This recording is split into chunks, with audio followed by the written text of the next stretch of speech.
शिवे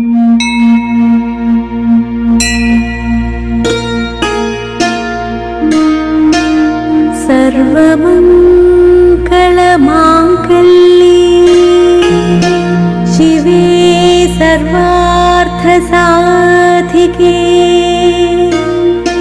शरण्ये त्र्यम्बके गौरी नारायणी नमोस्तुते। सर्वमङ्गलमाङ्गल्ये शिवे सर्वार्थसाधिके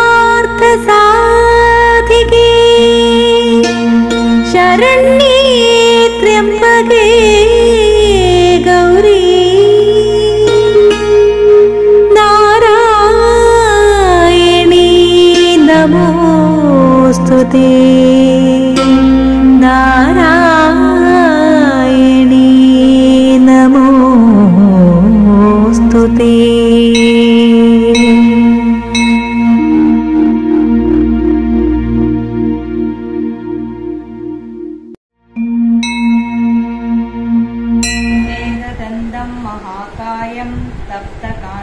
सन्निभं लम्बोदरं विशालाक्षं वन्देऽहं गणनायकम्।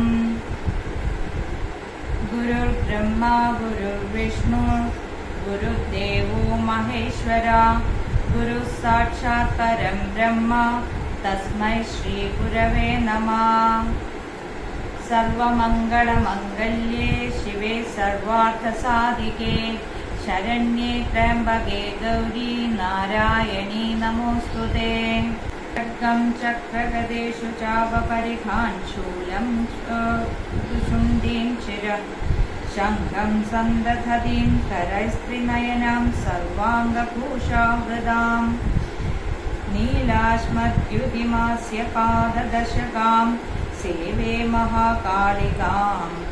यामस्तौ स्वपिते हरौ कमलजो अन्धुं मधुं तैलभम्। ॐ नमश्चण्डिकायै।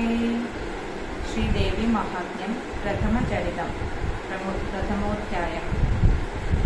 मार्कण्डेय उवाच सावर्णिः सूर्यतनयो यो मनुः कथ्यतेष्टमा निशामयत्तदुत्पत्तिं विस्तराद्गततो मम महामयानुभावेन यथा मन्वन्तराधिप स बभूव महाभाग सावर्णिस्तनयोरवे स्वारोचिषेन्दरे पूर्वं चैत्रवंशसमुद्भव सूरथो नाम राजापूत् तमस्ते क्षितिमण्डले तस्य पालयतः सम्यक् प्रजापुत्रा निवौरसान् बभूवुः भूपा कोला विध्वंसिनस्तथा तस्य तैरभवद्युद्धमतिप्रबल दण्डिना न्यूनैरपि स तैरुद्धे कोला विध्वंसिभिर्जिता ततः स्वरूपमायातो निजदेशाधिपोऽभवत् आक्रान्तः स महाभागस्तैस्तदा प्रबलारिभिः अमात्यैर्बलिभिर्दुष्टैर्दुर्बलस्य दुरात्मभिः कोशो बलं चावहृतं तत्रापि सुपुरे ततो मृगया व्याजेन हृतस्वाम्यः स भूपतिं गागीहयमारुह्य जगामागहनं वनं स तत्राश्रममद्राक्षी द्विजवर्यः सुमेधसा प्रशान्तश्वावदाकीर्णं मुनिशिष्यो वशोभितं तस्थौ कञ्चित् सकालं च मुनिना तेन सत्कृता इतश्चेतश्च विचरं तस्मिन् मुनिवराश्रमे सोचिन्तयत्तदा तत्र मम त्वाकृष्टचेतना मत्पूर्वैः पालितं पूर्वं मया हीनं पुरं हि तत् कृत्यैस्तर्यसत्कृत्यै धर्मदः पाल्यते न वा न जाने स प्रधानो मे शूरहस्ती सदा मदा मम वैरिवशं यादः कान् भोगानुपलक्ष्यते ये ममानुगदा नित्यं प्रसादधनभोजनै अनुवृत्तिं ध्रुवं तेद्य कुर्वन्त्यन्यमहीहृदाम् असम्यक् व्ययशीलस्तै कुर्वद्भिः सततं व्ययम् सञ्चितासोदिदुःखेन क्षयं कोशो गमिष्यति एतच्चान्यच्च सततं चिन्तयामास पार्थिवा तत्र विप्राश्रमाभ्यासे वैश्यमेकं ददर्श स पृष्टस्तेन कस्त्वं भो हेतुश्चागमनेत्रका सशोक इव कस्मात्त्वं दुर्मना इव लक्ष्यसे इत्याकर्ण्ये वचस्तस्य भूपते प्रणयोदितं प्रत्युवाच सतं वैश्य प्रश्रयावनतो नृपम् वैश्य उवाच समाधिर्नाम वैश्योऽहम् उत्पन्नो धनिनां कुले पुत्रदारैर्निरस्तश्च धनलोभादानसाधुभिः विहीनः स्वजनैर्दारै पुत्रैरादाय मे धनम् वनमभ्यागतो दुःखी निरस्तश्चापबन्धुभिः सोऽहं न वेद्मि पुत्राणां कुशलाकुशलात्मिकां प्रवृत्तिं स्वजनानाश्च दाराणां चात्र संस्थिता किं नु तेषां गृहे क्षेमम् अक्षेमं किं नु साम्प्रतम् कथं ते किं नु सद्वृत्ता दुर्वृत्ता किं नु मे सुता राजोवाच यैर्निरस्तो भवान् लुब्धै पुत्रादारादिभिर्धनै तेषु किं भवतः स्नेहमनुबध्नाति मानसम् वैश्य उवाच एवमेत्यथा प्राह भवानस्मद्गतं वच किं करोमि न बध्नाति मम निष्ठुरतां मना यैः सन्त्यज्य पितृस्नेहं धनलुब्धैर्निराकृता पतिस्वजनहार्दं च हार्दितेष्वेव मे मना किमेतन्नाभिजानामि जानन्नपि महामदे यत्प्रेमप्रवणं चित्तं विगुणेष्वपि बन्धुषु तेषां कृते मे निःश्वासो दौर्मनस्यं च जायते करोमि किं यन्न मनस्त्वेष्वप्रीतिषु निष्ठुरम् मार्कण्डेय उवाच ततस्तौ सहितौ विप्र तं मुनिं समुपस्थितौ समाधिर्नाम वैश्योऽसौ स च पार्थिवः सत्तमा कृत्वा तु तौ यथन्यायं यथार्हं तेन संविदम् उपविष्टौ तथा काश्चिच्चक्रदुर्वैश्यपार्थिवौ राजोवाच भगवं स्वामहं प्रष्टुमिच्छाम्येकं वदस्व तत् दुःखाय यन्मे मनसा स्वचित्ताय ततां विना मम त्वं गतराज्यस्य राज्याङ्गष्वखिलेष्वपि जानतोऽपि यथाज्ञस्य किमेतन्मुनिसत्तमा अयं च निकृता पुत्रैर्दारैर्भृत्यैस्तथोज्जिता स्वजनेन च संत्यक्ता तेषु हार्दी तथाप्यदीम् एवमेष तथाहं च द्वद्वावप्यत्यन्तदुःखितौ दृष्टदोषेऽपि विषये मामत्वाकृष्टमानसौ यत्किमेतन्महाभाग यन्मोहो ज्ञानिनो रवे अमास्य च भवत्येषा विवेकान्धस्य मूढता ऋषिरुवाच ज्ञानमस्ति समस्तस्य जन्तोर्विषयगोचरे विषयश्च महाभाग यादि चैवं पृथक् पृथक् दिवान्था प्राणिनः केचिद्रादावन्थस्तथा परे केचिद्दिवा तथा रात्रौ प्राणिनस्तुल्यदृष्टया ज्ञानिनो मनुजा सत्यं किं नु तेन हि केवलं यतो हि ज्ञानिनः सर्वे पशुपक्षिमृगादया ज्ञानं च तन्मनुष्याणां यत्तेषां मृगपक्षिणां मनुष्याणां च यत्तेषां तुल्यमन्यत्तथोभयो ज्ञाने विशदि पश्यैतान् पतङ्गाच्छावजञ्जुषु कणमोक्षादृदान्मोहात् पीठ्यामानानपि क्षुधा मानुषा मनुजव्याघ्र नाभिलाषा सुतान् प्रति लोभात् प्रत्युपकाराय नन्वेतान् किं न पश्यसि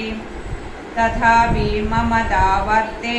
मोहगर्ते निपातिता महामाया प्रभावेण संसारस्थितिकारिणा तन्नात्र विस्मयकार्यो योगनिद्रा जगत्पदे मोहमाया हरेश्चैतत्तया सम्मोह्यते जगत्तनिनामपि चेदांसि देवी भगवती हि सा बालादाकृष्य मोहाय महामाया प्रयच्छति तया विसृज्यते विश्वं त्रैलोक्यं सचराचरं सैषा प्रसन्ना वरदा नृणां भवति मुक्तये सा विद्या परमा मुक्तिर्हेतुभूता सनातनी संसारबन्धहेतुश्च सैव सर्वेश्वरेश्वरी राजोवाच भगवन् काहि सा देवी महामायेति यां भवान् ब्रवीति कथमुत्पन्ना सा कर्मास्यश्च किं द्विज यत्प्रभावा च सा देवी यत्स्वरूपा यदुद्भवा तत्सर्वं श्रोतुमिच्छामि त्वत्तो ब्रह्मविदाम्बरा ऋषिरुवाच आनां कार्यसिद्ध्यर्थमाविर्भवति सा यदा नित्यैव सा जगन्मूर्तिस्तया सर्वमिदं तदं तथापि तत्समुत्पत्तिर्बहुधा श्रूयतां मम देवानां कार्यसिद्ध्यर्थमाविर्भवति सा यदा उत्पन्नेति तदा लोके सा नित्याप्यभिधीयते योगनिद्रां यदा विष्णुर्जगत्येकार्णवीकृते आस्तीत्य शेषमभजत् कल्पान्ते भगवान् प्रभु तदा द्वावसुरौ घोरौ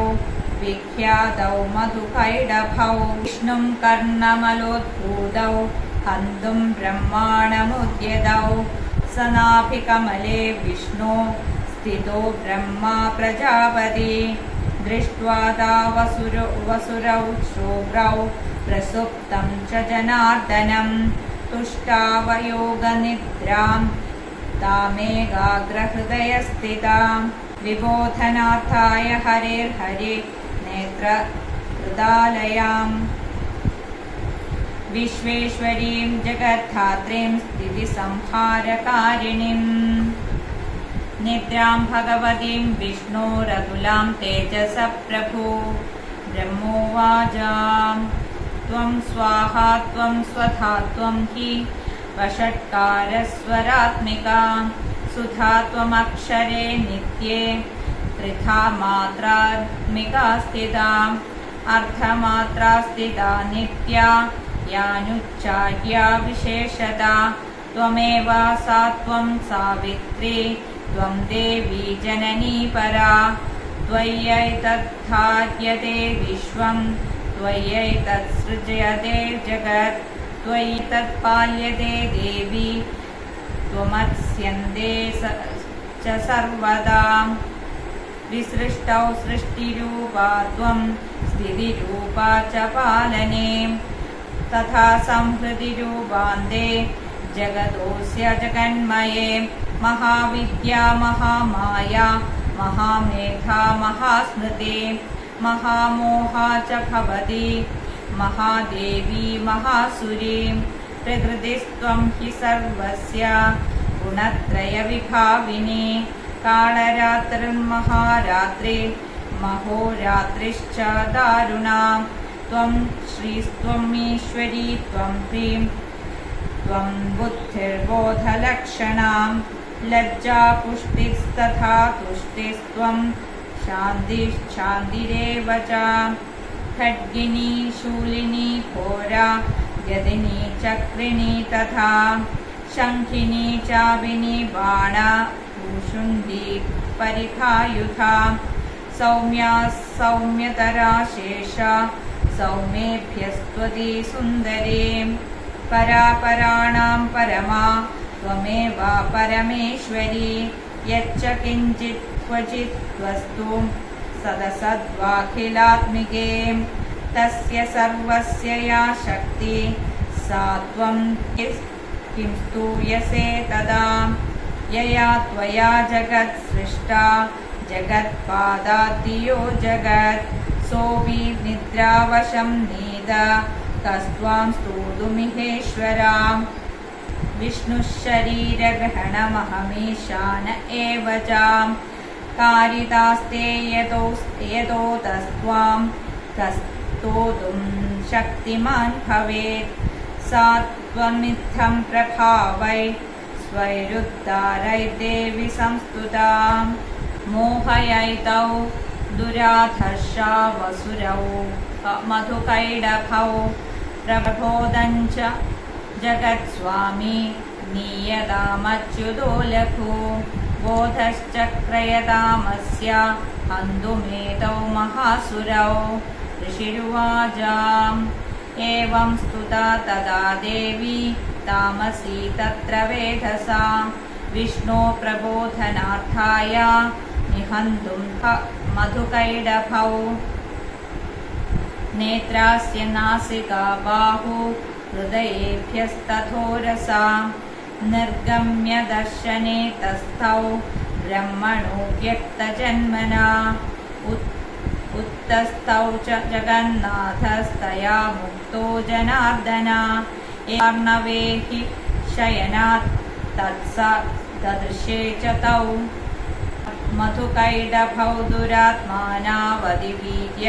पराक्रमौ क्रोधरक्ते क्षणौ हन्तुं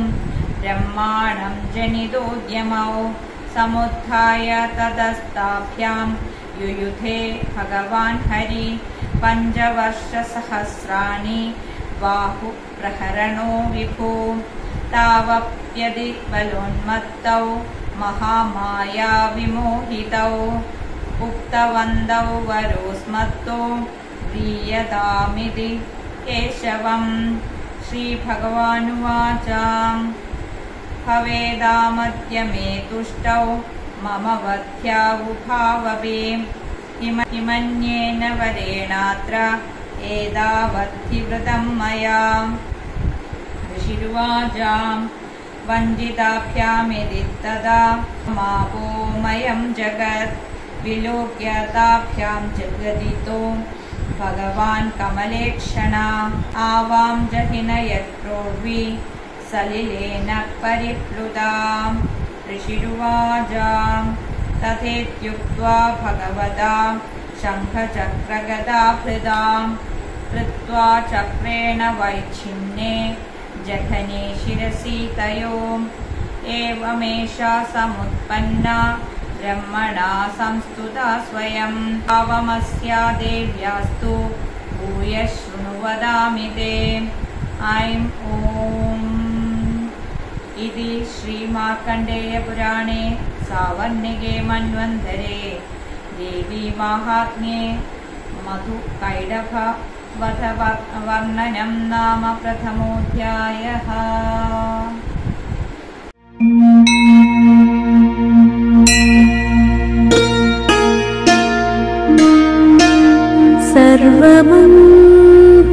सर्वमङ्गलमाङ्गल्ये शिवे सर्वार्थसाधिके शरण्ये त्र्यम्बके गौरी नारायणी नमोऽस्तुते।